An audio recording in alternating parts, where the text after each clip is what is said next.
राम राम।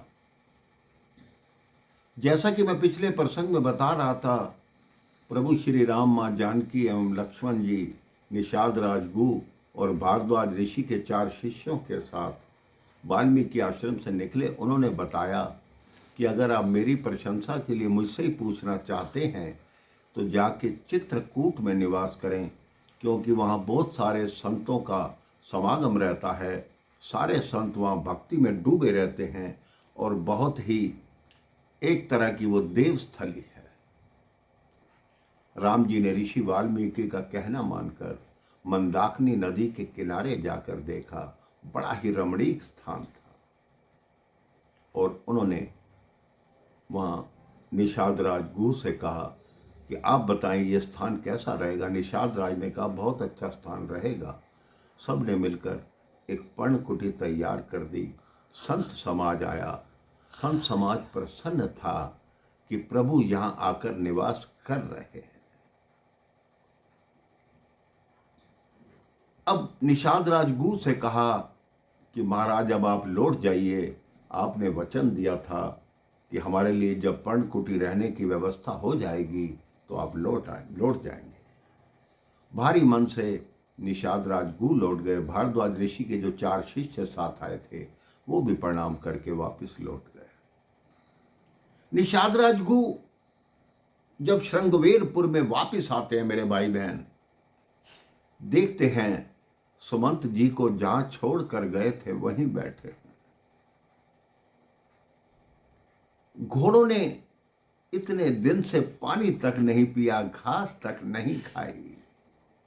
वो मुड़ मुड़ के उसी पथ की तरफ देखते हैं जिस पथ से श्री राम गए थे।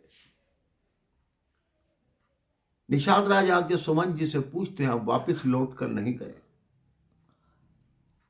सुमंत जी कहते, जो भी आता है मेरे से ये क्यों पूछता है कि तुम वापस नहीं गए? किस मुंह से वापस जाऊंगा? दशरथ जी मूर्छित हैं, मुझसे कुछ पूछेंगे नहीं। के गई कुछ पूछेंगे भी तो मैं बताऊंगा नहीं। सुमित्रा मुझसे कुछ पूछती ही नहीं। ऋषि वशिष्ठ पूछेंगे, उनको समझा दूंगा। प्रजावासी पूछेंगे, उनको प्रधानमंत्री के नाते मैं कुछ भी कह दूंगा। लेकिन एक व्यक्ति ऐसा है, अगर उसने मुझसे कुछ पूछा तो मैं क्या उत्तर दूंगा? वो मां कौशल्या है। उस मां के हृदय को मैं क्या जवाब दूंगा कि आपके पुत्र को मैं कहां छोड़कर आ गया? ऐसा करो निषाद राज, जहां प्रभु राम का बिस्तर लगा था ना, जहां शैया पर वो सोए थे, मेरे लिए वहीं एक पर्णकुटी बना दो। मैं जीवन भर वहीं रहूंगा।